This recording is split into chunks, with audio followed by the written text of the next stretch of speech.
श्री गणेशाय नमः। संकष्टी गणेश चतुर्थी व्रत कथा। गणेश चतुर्थी व्रत करने से घर परिवार में आ रही सभी विपदाएं दूर होती हैं एवं कई दिनों से रुके मांगलिक कार्य संपन्न होते हैं तथा भगवान श्री गणेश असीम सुखों की प्राप्ति कराते हैं। किसी भी माह की गणेश चतुर्थी के दिन भगवान श्री गणेश जी की पूजा के दौरान संकष्टी गणेश चतुर्थी व्रत की कथा पढ़ना अथवा सुनना ज़रूरी होता है। इसलिए चलिए हम श्री गणेश चतुर्थी व्रत कथा का श्रवण करते हैं। एक समय की बात है कि विष्णु भगवान का विवाह लक्ष्मी जी के साथ निश्चित हो गया। विवाह की तैयारी होने लगी। सभी देवताओं को निमंत्रण भेजे गए, परंतु गणेश जी को निमंत्रण नहीं दिया गया।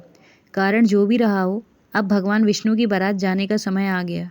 सभी देवता अपनी पत्नियों के साथ विवाह समारोह में आए। उन सब ने देखा कि गणेश जी कहीं दिखाई नहीं दे रहे। तब वे आपस में चर्चा करने लगे कि क्या गणेश जी को नहीं न्योता है या स्वयं गणेश जी नहीं आए हैं। सभी को इस बात पर आश्चर्य होने लगा। तभी सबने विचार किया कि विष्णु भगवान से ही इसका कारण पूछा जाए। विष्णु भगवान से पूछने पर उन्होंने कहा कि हमने गणेश जी के पिता भोलेनाथ महादेव को न्योता भेजा है। यदि गणेश जी अपने पिता के साथ आना चाहते हों तो आ जाते, अलग से न्योता देने की कोई आवश्यकता नहीं थी। दूसरी बात यह है कि उनको 1.25 मन मूंग, 1.25 मन चावल, 1.25 मन घी और 1.25 मन लड्डू का भोजन दिन भर में चाहिए। यदि गणेश जी नहीं आएंगे तो कोई बात नहीं, दूसरे के घर जाकर इतना सारा खाना पीना अच्छा भी नहीं लगता। इतनी वार्ता कर ही रहे थे कि किसी एक ने सुझाव दिया कि यदि गणेश जी आ भी जाएं तो उनको द्वारपाल बनाकर बैठा देंगे कि आप घर की याद रखना। आप तो चूहे पर बैठकर धीरे धीरे चलोगे तो बारात से बहुत पीछे रह जाओगे। यह सुझाव भी सबको पसंद आ गया तो विष्णु भगवान ने भी अपनी सहमति दे दी। होना क्या था कि इतने में गणेश जी भी वहाँ आ पहुँचे और उन्हें समझा बुझाकर घर की रखवाली करने बिठा दिया। बारात चल दी। तब नारद जी ने देखा कि गणेश जी तो दरवाजे पर ही बैठे हुए हैं। तो वे गणेश जी के पास आए और रुकने का कारण पूछा।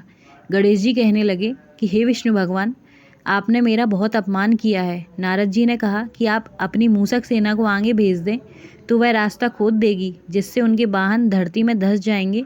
तब आपको सम्मानपूर्वक बुलाना पड़ेगा। अब तो गणेश जी ने अपनी मूसक सेना जल्दी से आगे भेज दी और सेना ने जमीन पोली कर दी। जब बारात वहाँ से निकली तो रथों के पहिए धरती में धंस गए। लाख कोशिशें हुई परंतु पहिए नहीं निकले। सभी ने अपने अपने उपाय किए परंतु पहिए तो नहीं निकले, बल्कि जगह जगह से टूट गए। किसी की समझ में नहीं आ रहा था कि अब क्या किया जाए। तब तो नारद जी ने कहा कि आप लोगों ने श्री गणेश जी का अपमान करके अच्छा नहीं किया। यदि उन्हें मनाकर लाया जाए तो आपका कार्य सिद्ध हो सकता है और यह संकट टल सकता है। भगवान शंकर ने अपने दूत नंदी को भेजा और वे गणेश जी को लेकर आए। गणेश जी का आदर सम्मान के साथ पूजन किया। तब कहीं रथ के पहिए निकले। अब रथ के पहिए निकल को गए परंतु वे टूट फूट गए तो उन्हें सुधारे कौन। अब पास के खेत में खाती काम कर रहा था। उसे बुलाया गया। खाती अपना कार्य करने के पहले श्री गणेशाय नमः कहकर गणेश जी की वंदना मन ही मन करने लगा। देखते ही देखते खाती ने सभी पहियों को ठीक कर दिया। तब खाती कहने लगा कि हे देवताओं, आपने सर्वप्रथम गणेश जी को नहीं मनाया होगा और ना ही उनकी पूजा की होगी, इसीलिए तो आपके साथ यह संकट आया है। हम तो मूर्ख अज्ञानी हैं, फिर भी पहले गणेश जी को पूजते हैं, उनका ध्यान करते हैं। आप लोग तो देवतागण हैं, फिर भी आप श्री गणेश जी को कैसे भूल गए। अब आप लोग भगवान श्री गणेश जी की जय बोलकर जाएं तो आपके सब काम बन जाएंगे और कोई संकट भी नहीं आएगा।